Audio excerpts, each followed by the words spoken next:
Assalamualaikum warahmatullahi wabarakatuh. Om Swastiastu, Namo Buddhaya, salam kebajikan, dan salam sejahtera bagi kita semua. Semoga kita semua senantiasa dalam lindungan Tuhan Yang Maha Esa, diberikan kesehatan, kebijaksanaan, dan kejernihan hati dalam memahami sejarah sebagai cermin kehidupan.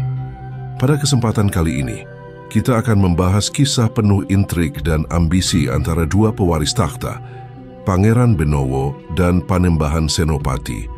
Sebuah persaingan yang mengubah jalannya sejarah Nusantara. Mari kita simak bersama. Kesultanan Pajang mencapai puncak kejayaannya di bawah kepemimpinan Sultan Hadiwijaya. Ia adalah penguasa pertama Pajang yang berhasil mengokohkan kekuasaannya setelah runtuhnya Demak. Pajang menjadi pusat pemerintahan Islam di Tanah Jawa, menggantikan peran Demak yang sebelumnya memegang kendali. Di bawah kepemimpinan Hadiwijaya, Pajang berkembang pesat dengan sistem pemerintahan yang lebih tersentralisasi, hubungan diplomasi yang kuat, serta pengaruh militer yang besar.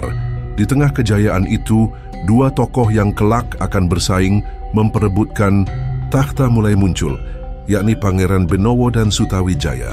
Pangeran Benowo adalah putra kandung Sultan Hadiwijaya, sementara Sutawijaya adalah anak angkat yang berasal dari kalangan rakyat biasa. Sutawijaya diangkat menjadi anak oleh Hadiwijaya karena kedekatan sang sultan dengan ayah kandungnya, Ki Ageng Pemanahan, seorang tokoh berpengaruh yang turut membantu Hadiwijaya dalam merebut kekuasaan dari Demak. Sejak kecil, Pangeran Benowo dipersiapkan sebagai pewaris takhta. Sebagai putra mahkota, ia mendapat pendidikan politik, agama, serta kepemimpinan yang ketat di lingkungan Istana Pajang. Namun, posisinya mulai terancam oleh keberadaan Sutawijaya yang semakin kuat. Berkat pengaruh dan dukungan Hadiwijaya, Sutawijaya diberikan hak untuk menguasai wilayah Mataram, sebuah daerah yang sebelumnya merupakan hadiah bagi Ki Ageng Pemanahan. Di Mataram, Sutawijaya mulai membangun kekuatannya sendiri, mengembangkan pemerintahan dan memperkuat militernya secara perlahan. Meski statusnya hanya sebagai anak angkat, Sutawijaya memiliki kecerdikan dan ambisi besar yang membuatnya diperhitungkan. Ia menjalin hubungan dengan berbagai kelompok, termasuk para prajurit dan elit Pajang, yang tidak sepenuhnya loyal kepada Pangeran Benowo. Kedekatannya dengan para bangsawan dan panglima perang membuatnya memiliki pengaruh yang cukup besar di dalam pemerintahan. Sementara itu, Pangeran Benowo harus menghadapi kenyataan bahwa dukungan terhadapnya tidak sekuat yang ia harapkan. Meski merupakan putra kandung Sultan Hadiwijaya, banyak pihak yang mulai meragukan kemampuannya dalam memimpin. Hal ini diperburuk oleh melemahnya kondisi kesehatan Sultan Hadiwijaya yang membuat situasi politik di Pajang semakin tidak stabil. Di balik persaingan ini, Pajang masih berdiri kokoh sebagai kekuatan utama di Tanah Jawa. Namun, di bawah permukaan, konflik mulai membara antara dua pewaris yang sama-sama mengincar tampuk kekuasaan. Di satu sisi, Pangeran Benowo berusaha mempertahankan haknya sebagai pewaris sah. Sementara di sisi lain, Sutawijaya terus memperkuat posisinya di Mataram dengan ambisi untuk merebut kekuasaan Pajang. Ketika Sultan Hadiwijaya masih hidup, konflik ini belum terlihat secara terang-terangan. Namun ketika sang sultan mulai menunjukkan kelemahan, persaingan antara Pangeran Benowo dan Sutawijaya semakin memanas. Pajang yang sebelumnya menjadi pusat kekuasaan Islam di Tanah Jawa kini berada di ambang perpecahan dengan dua sosok pewaris yang memiliki jalan dan tujuan berbeda. Situasi ini menjadi awal dari perubahan besar di Nusantara. Takhta Pajang yang sebelumnya dianggap sebagai penerus kejayaan Demak, kini menghadapi ancaman dari kekuatan baru yang mulai bangkit di Mataram. Persaingan antara Pangeran Benowo dan Sutawijaya bukan sekadar perebutan kekuasaan, tetapi juga pertarungan antara dua visi berbeda mengenai masa depan Tanah Jawa. Sejak kecil, Pangeran Benowo dan Sutawijaya tumbuh dalam lingkungan yang sama, namun dengan latar belakang yang sangat berbeda. Pangeran Benowo adalah darah daging Sultan Hadiwijaya, pewaris sah takhta Kesultanan Pajang. Sementara itu, Sutawijaya hanyalah anak angkat. putra dari Ki Ageng Pemanahan, seorang tokoh yang berjasa besar bagi Hadiwijaya. Meskipun demikian, kedudukan Sutawijaya semakin kuat karena kedekatannya dengan Sultan, yang tidak hanya menganggapnya sebagai anak, tetapi juga sebagai seorang kepercayaan. Perbedaan status antara keduanya perlahan menimbulkan ketegangan dalam lingkungan istana. Pangeran Benowo merasa bahwa haknya sebagai putra mahkota tidak boleh diganggu-gugat, sementara Sutawijaya menyadari bahwa dirinya memiliki kelebihan lain, pengaruh dan kekuatan di luar istana. Para bangsawan Pajang pun terbagi dalam mendukung salah satu dari mereka. Sebagian besar petinggi kerajaan tetap setia kepada Pangeran Benowo karena ia adalah keturunan langsung Sultan Hadiwijaya, tetapi ada juga yang mulai berpihak kepada Sutawijaya, melihatnya sebagai sosok yang lebih kuat dan berambisi besar. Sutawijaya tidak sekadar menjadi anak angkat yang pasif. Ia menggunakan pengaruhnya untuk memperkuat kekuasaannya di Mataram, wilayah yang diberikan ayahnya sebagai tanah lungguh. Di sana, ia membangun pasukan dan menjalin hubungan dengan para penguasa kecil yang merasa tidak puas dengan Pajang. Mataram, yang semula hanyalah sebuah daerah yang tidak terlalu diperhitungkan, perlahan berkembang menjadi kekuatan militer yang berbahaya. Sementara itu, Pangeran Benowo semakin terisolasi di istana. Meskipun ia tetap menjadi putra mahkota yang sah, ia mulai merasakan bahwa kedudukannya terancam. Para penasihatnya memperingatkan bahwa Sutawijaya bukanlah sekadar saudara angkat yang patuh, tetapi seorang yang siap merebut kekuasaan jika ada kesempatan. Namun Benowo terlalu percaya pada sistem istana yang selama ini selalu berpihak pada garis keturunan sah. Ketika Sultan Hadiwijaya mulai sakit-sakitan, ketegangan antara kedua pewaris ini semakin memanas. Sutawijaya semakin jarang datang ke istana, lebih sering menghabiskan waktunya di Mataram untuk memperkuat pasukannya. Di sisi lain, Pangeran Benowo merasa perlu mengambil langkah tegas untuk memastikan bahwa ia tetap menjadi satu-satunya penerus. Ia berusaha menggalang dukungan dari para adipati yang masih setia kepada Pajang, tetapi tidak semua bersedia memberikan kesetiaan tanpa syarat. Para penasihat Sultan Hadiwijaya pun terpecah. Sebagian mendorong agar Pangeran Benowo segera dinobatkan sebagai penerus sebelum keadaan semakin tidak terkendali. Sementara yang lain menyarankan agar Pajang tetap menjaga hubungan baik dengan Sutawijaya karena kekuatannya yang terus berkembang. Sultan sendiri tampaknya masih menaruh harapan bahwa kedua pewarisnya bisa hidup berdampingan, tetapi situasi politik telah bergerak ke arah yang tidak bisa dihentikan. Di balik kemegahan istana Pajang, intrik politik mulai membara. Pangeran Benowo dan Sutawijaya sama-sama menyadari bahwa takhta Pajang tidak akan diberikan begitu saja, tetapi harus direbut dengan strategi dan kekuatan. Meskipun darah yang mengalir di tubuh mereka berbeda, keduanya memiliki tekad yang sama, menjadi penguasa tertinggi. Namun, hanya satu di antara mereka yang akan keluar sebagai pemenang. Wafatnya Sultan Hadiwijaya menjadi pukulan besar bagi Kesultanan Pajang. Sebagai sosok yang telah mengukuhkan Pajang sebagai penerus kejayaan Demak, kepergiannya meninggalkan kekosongan kekuasaan yang segera menciptakan krisis politik. Para bangsawan dan pejabat istana menyadari bahwa tanpa pemimpin yang kuat, Pajang bisa runtuh oleh konflik internal maupun ancaman dari luar. Pangeran Benowo sebagai putra kandung Hadiwijaya seharusnya menjadi penerus yang sah.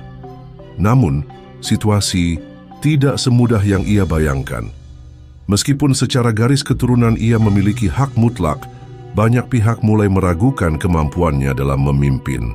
Sejak kecil, Benowo memang dipersiapkan sebagai calon raja, tetapi dalam urusan militer dan strategi politik, ia masih dianggap kurang berpengalaman dibandingkan Sutawijaya, saudara angkatnya yang telah membangun kekuatan besar di Mataram. Sementara Pajang berduka, Sutawijaya melihat peluang yang telah lama ia nantikan. Ia tidak menghadiri upacara pemakaman Hadiwijaya di Pajang, tetapi tetap mengawasi perkembangan dari Mataram. Dengan pasukan yang semakin kuat dan dukungan dari banyak wilayah, ia mulai merancang strategi untuk merebut takhta. Baginya, Pajang bukan lagi pusat kekuasaan yang tak tergoyahkan. Ia percaya bahwa masa depan ada di tangannya, bukan di tangan Pangeran Benowo. Setelah kematian Hadiwijaya, Pangeran Benowo dinobatkan sebagai penguasa baru Pajang. Namun kekuasaannya hanya sebatas simbol. Para adipati dan panglima perang mulai mempertanyakan kepemimpinannya, dan banyak yang meragukan apakah ia bisa mempertahankan Pajang dari ancaman Mataram. Situasi semakin memburuk ketika beberapa wilayah yang sebelumnya tunduk kepada Pajang mulai menunjukkan tanda-tanda pembangkangan. Sutawijaya tidak tinggal diam. Ia mengirim utusan ke berbagai wilayah untuk menarik dukungan dari para adipati yang kecewa dengan Pajang. Ia menjanjikan pemerintahan yang lebih kuat dan stabil di bawah kepemimpinannya. Beberapa penguasa lokal mulai berpaling kepadanya, melihatnya sebagai sosok yang lebih berwibawa dan memiliki visi yang lebih jelas dibandingkan Pangeran Benowo. Di dalam istana Pajang, Pangeran Benowo semakin terdesak. Ia mencoba menggalang dukungan dari para pejabat dan sisa-sisa loyalis ayahnya. Tetapi kekuatannya semakin melemah. Ia menyadari bahwa jika ia ingin mempertahankan takhta, ia harus menghadapi Sutawijaya secara langsung. Namun, dalam hal kekuatan, militer ia tidak memiliki cukup pasukan untuk melawan Mataram yang sudah semakin kuat. Ketegangan mencapai puncaknya ketika Sutawijaya akhirnya menggerakkan pasukannya menuju Pajang. Ini bukan lagi sekadar persaingan politik, melainkan perang terbuka antara dua pewaris yang sama-sama mengklaim takhta. Pangeran Benowo, meskipun sadar bahwa peluangnya tipis, tetap bersiap untuk mempertahankan Pajang. Ia tahu bahwa jika ia menyerah begitu saja, maka nama besar ayahnya akan sia-sia. Kematian Sultan Hadiwijaya bukan hanya menandai berakhirnya sebuah era, tetapi juga menjadi awal dari pertempuran besar yang akan menentukan siapa penguasa sejati tanah Jawa. Pajang yang dulu megah kini berada di ambang kehancuran, sementara Mataram yang dipimpin Sutawijaya bersiap untuk mengambil alih. Sejarah akan mencatat, hanya satu dari mereka yang akan keluar sebagai pemenang. Setelah kematian Sultan Hadiwijaya, situasi di Pajang semakin tidak menentu. Pangeran Benowo, meskipun telah dinobatkan sebagai penguasa, tidak memiliki kendali penuh atas kerajaannya. Para adipati mulai kehilangan kepercayaan, sementara pasukan Pajang melemah akibat konflik internal. Di sisi lain, Sutawijaya di Mataram semakin kuat. Ia tidak lagi hanya seorang anak angkat raja, melainkan seorang pemimpin yang memiliki pasukan besar dan ambisi yang tak terbendung. Sutawijaya menyadari bahwa waktunya telah tiba. Ia tidak ingin sekadar menjadi penguasa di Mataram, tetapi ingin menggantikan Pajang sebagai pusat kekuasaan di Jawa. Dengan pasukan yang telah dipersiapkan bertahun-tahun, ia mulai melakukan serangkaian serangan terhadap wilayah-wilayah yang masih setia kepada Pajang. Satu persatu, daerah-daerah tersebut jatuh ke tangannya. Para adipati yang melihat kekuatan Mataram semakin besar mulai berpaling, meninggalkan Pangeran Benowo dalam posisi yang semakin lemah. Serangan besar akhirnya dilancarkan langsung ke pusat pemerintahan Pajang. Sutawijaya tidak hanya mengandalkan kekuatan militernya, tetapi juga kecerdikan dalam strategi perang. Ia menggunakan taktik perang gerilya, memotong jalur logistik Pajang, dan mengisolasi kota dari pasokan makanan serta bala bantuan. Pangeran Benowo yang telah bersiap mempertahankan takhta segera menyadari bahwa posisinya semakin sulit. Pertempuran akhirnya pecah di sekitar ibu kota Pajang. Pasukan Sutawijaya yang lebih terlatih dan memiliki semangat juang tinggi dengan mudah menembus pertahanan Pajang. Pangeran Benowo meskipun berusaha bertahan, tidak mampu menandingi kekuatan lawannya. Banyak pengikutnya yang memilih menyerah atau berkhianat, membuatnya semakin terdesak. Ketika istana akhirnya jatuh ke tangan Sutawijaya, Pangeran Benowo menghadapi pilihan sulit, tetap bertahan dan menghadapi kematian atau menyerah dan mencari cara lain untuk mempertahankan pengaruhnya. Ia akhirnya memilih untuk mundur dari Pajang dan menyerahkan kekuasaannya kepada Sutawijaya. Dengan demikian, kekuasaan Pajang secara resmi beralih ke tangan penguasa Mataram. Namun, Pangeran Benowo tidak langsung tunduk begitu saja. Setelah meninggalkan Pajang, ia berusaha menggalang kekuatan baru dengan harapan bisa merebut kembali takhta yang telah hilang. Ia mencari perlindungan ke berbagai wilayah, berharap mendapatkan dukungan dari para adipati yang masih setia kepadanya. Sementara itu, Sutawijaya resmi mengukuhkan dirinya sebagai penguasa baru dengan gelar Panembahan Senopati. Ia tidak hanya menguasai Pajang, tetapi juga menancapkan fondasi bagi berdirinya Kesultanan Mataram yang kelak akan menjadi kekuatan terbesar di tanah Jawa. Kudeta yang dilakukan Sutawijaya bukan sekadar pergantian kekuasaan, tetapi juga simbol runtuhnya Kesultanan Pajang. Sejarah mencatat bahwa setelah peristiwa ini, Pajang tidak lagi menjadi pusat pemerintahan yang kuat, melainkan hanya bagian dari wilayah kekuasaan Mataram. Pangeran Benowo yang dulunya adalah pewaris sah, kini menjadi seorang pelarian yang terus mencari jalan untuk membalas kekalahannya. Namun sejarah telah menentukan arah baru. Mataram menjadi penguasa dan Panembahan Senopati adalah raja yang sesungguhnya. Setelah terusir dari Pajang, Pangeran Benowo tidak tinggal diam.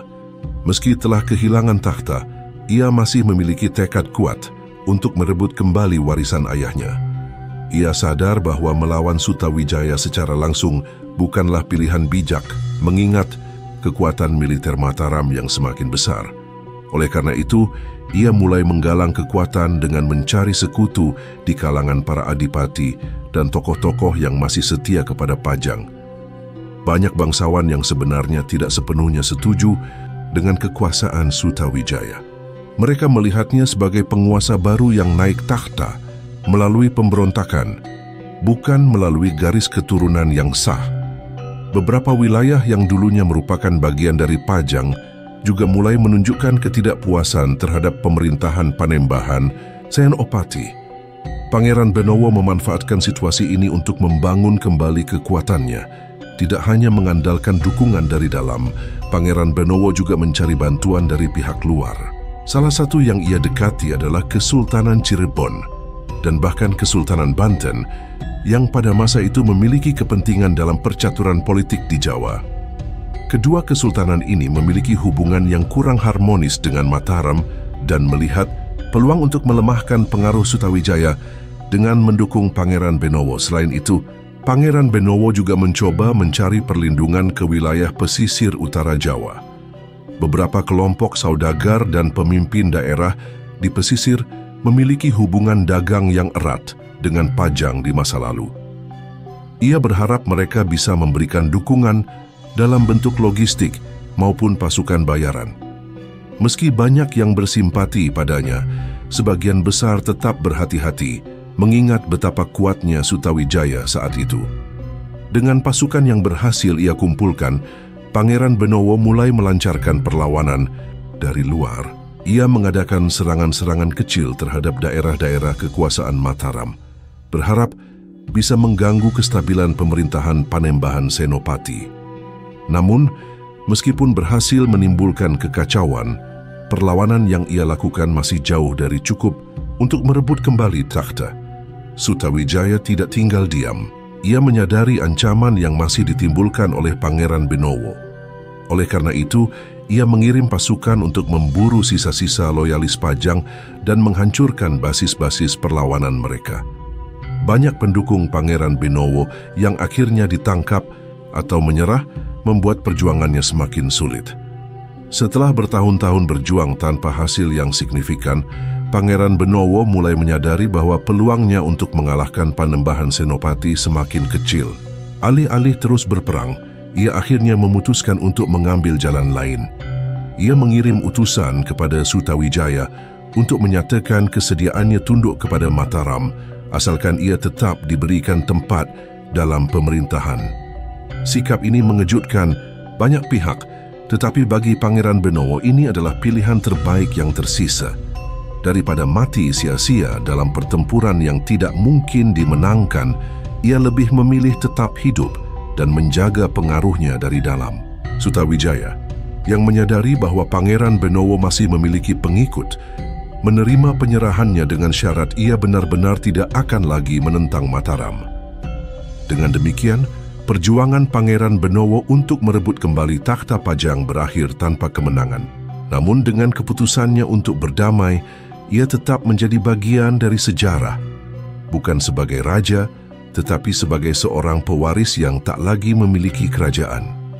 Setelah Pangeran Benowo tersingkir dan memilih tunduk kepada Mataram, Kesultanan, Pajang semakin kehilangan wibawanya.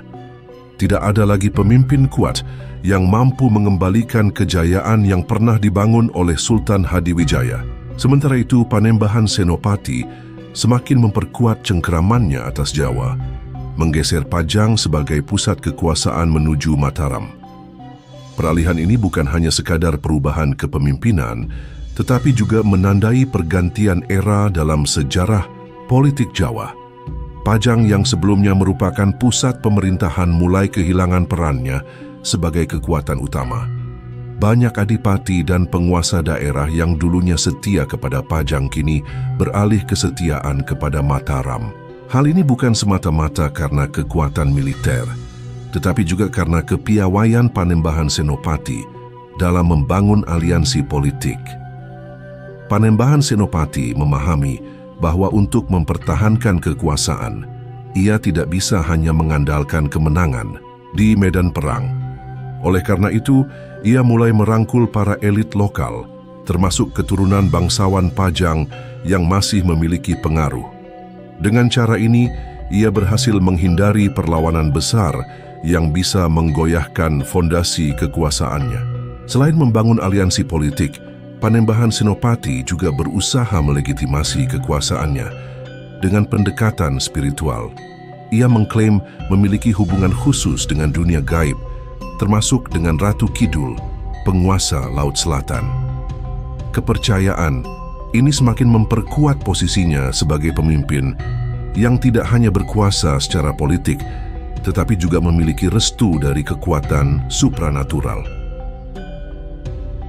Keberhasilan Panembahan Senopati dalam membangun Mataram juga tidak lepas dari kebijakan-kebijakannya. Dalam mengatur pemerintahan, ia mulai mengembangkan sistem pertanian yang lebih terorganisir, memastikan bahwa wilayahnya memiliki sumber daya yang cukup untuk menopang kekuatan militer dan stabilitas rakyatnya. Dengan sumber daya yang semakin kuat, Mataram berkembang pesat dan semakin sulit untuk digoyahkan. Sementara itu, Pajang perlahan-lahan kehilangan identitasnya sebagai pusat kekuasaan. Tanpa pemimpin yang kuat dan tanpa dukungan militer yang memadai, kota itu tidak lagi memiliki peran besar dalam politik Jawa. Banyak tokoh yang sebelumnya memiliki posisi penting di Pajang memilih untuk bergabung dengan Mataram atau mencari perlindungan di wilayah lain. Dengan semakin kokohnya Mataram, Panembahan Senopati mulai menata pemerintahan barunya. Ia mendirikan pusat pemerintahan di Kota Gede, yang kemudian berkembang menjadi pusat politik dan ekonomi Mataram. Dari sinilah Mataram mulai menunjukkan dirinya sebagai kekuatan dominan di Jawa, menggantikan Pajang yang kini hanya tinggal nama dalam sejarah. Perpindahan pusat kekuasaan dari Pajang ke Mataram menandai dimulainya era baru dalam sejarah Jawa. Mataram Islam yang didirikan oleh Panembahan Senopati kelak menjadi salah satu kerajaan terbesar di Nusantara. Sementara itu, Pajang hanya menjadi kenangan tentang masa lalu. Sebuah kerajaan yang pernah berjaya, tetapi akhirnya tenggelam oleh perubahan zaman. Setelah berbagai upaya dilakukan untuk merebut kembali takhta Pajang, Pangeran Benowo akhirnya menyadari bahwa perlawanan tidak lagi memiliki harapan. Mataram di bawah kepemimpinan Panembahan Senopati semakin kuat, sementara dukungan terhadap dirinya semakin melemah. Para pengikut setianya mulai berpencar, sebagian menyerah, dan sebagian lainnya memilih untuk bernaung di bawah kekuasaan baru. Menyadari kenyataan ini, Pangeran Benowo mengambil keputusan besar. Ia memilih untuk menyerah dan mengakui kekuasaan Panembahan Senopati. Keputusan ini bukan hanya karena tekanan militer, tetapi juga karena ia menyadari bahwa perang berkepanjangan hanya akan membawa kehancuran bagi rakyatnya. Sebagai seorang Pemimpin yang tetap memikirkan nasib orang-orang yang setia kepadanya, ia tidak ingin mereka terus hidup dalam bayang-bayang peperangan. Setelah menyerah, Pangeran Benowo tidak diperlakukan sebagai musuh oleh Panembahan Senopati. Sebaliknya, ia diberikan kedudukan terhormat di Mataram. Panembahan Senopati yang memahami nilai strategis dari mantan penguasa Pajang ini memberinya tempat dalam pemerintahan, menunjukkan bahwa ia bukan hanya seorang penakluk, tetapi juga seorang pemimpin yang tahu bagaimana mengelola lawan menjadi sekutu. Dengan berakhirnya persaingan ini, Pajang benar-benar kehilangan posisinya sebagai pusat kekuasaan, sementara Mataram semakin tegak berdiri. Pangeran Benowo menjalani sisa hidupnya sebagai bagian dari Mataram, menerima kenyataan bahwa zaman telah berubah dan Mataram kini menjadi penguasa baru di tanah Jawa. Persaingan antara Pangeran Benowo dan Panembahan Senopati bukan sekadar perebutan takhta, tetapi juga titik balik dalam sejarah Nusantara. Kejatuhan Pajang dan bangkitnya Mataram mengubah peta kekuasaan di tanah Jawa, menandai berakhirnya dominasi Demak dan Pajang, serta munculnya dinasti baru yang akan berkuasa selama berabad-abad. Panembahan Senopati dengan kepiawaiannya dalam politik dan militer, berhasil meletakkan dasar bagi kejayaan Mataram. Ia tidak hanya menaklukkan lawan-lawannya, tetapi juga membangun legitimasi sebagai raja yang memiliki restu spiritual. Kepemimpinannya menginspirasi para penerusnya, termasuk Sultan Agung, yang kelak membawa Mataram mencapai puncak kejayaan. Sementara itu, Pangeran Benowo dikenang sebagai sosok yang setia pada garis keturunan Pajang. Meskipun akhirnya menyerah kepada Panembahan Senopati, ia tetap dihormati sebagai seorang pemimpin yang berpegang pada prinsipnya. Keputusannya untuk bergabung dengan Mataram daripada terus berperang menunjukkan kebijaksanaan dalam menerima perubahan zaman. Persaingan antara dua pewaris takhta ini juga memberikan pelajaran berharga tentang dinamika kekuasaan di Jawa. Sejarah mencatat bahwa kekuatan bukan hanya ditentukan oleh garis keturunan, tetapi juga oleh kemampuan seseorang dalam membangun dukungan, baik melalui aliansi politik maupun kekuatan spiritual. Kisah mereka terus hidup dalam berbagai babad dan legenda. Hingga kini, jejak-jejak peninggalan mereka masih dapat ditemukan, baik dalam bentuk situs bersejarah maupun dalam ingatan kolektif masyarakat. Persaingan ini bukan hanya menentukan nasib mereka, tetapi juga membentuk sejarah Jawa yang kita kenal hari ini. Demikianlah kisah persaingan antara Pangeran Benowo dan Panembahan Senopati, sebuah cerita tentang ambisi, strategi, dan kebijaksanaan dalam menghadapi perubahan zaman. Sejarah mengajarkan kita bahwa kekuasaan bukan hanya soal garis keturunan, tetapi juga tentang kecerdikan, keberanian, dan dukungan rakyat. Semoga kisah ini memberi kita wawasan dan inspirasi untuk memahami sejarah lebih dalam. Terima kasih telah menyimak. Wassalamualaikum warahmatullahi wabarakatuh. Om Shanti, Shanti, Shanti Om. Namo Buddhaya, salam kebajikan, dan sampai jumpa di pembahasan berikutnya di Kitab Mawas Diri.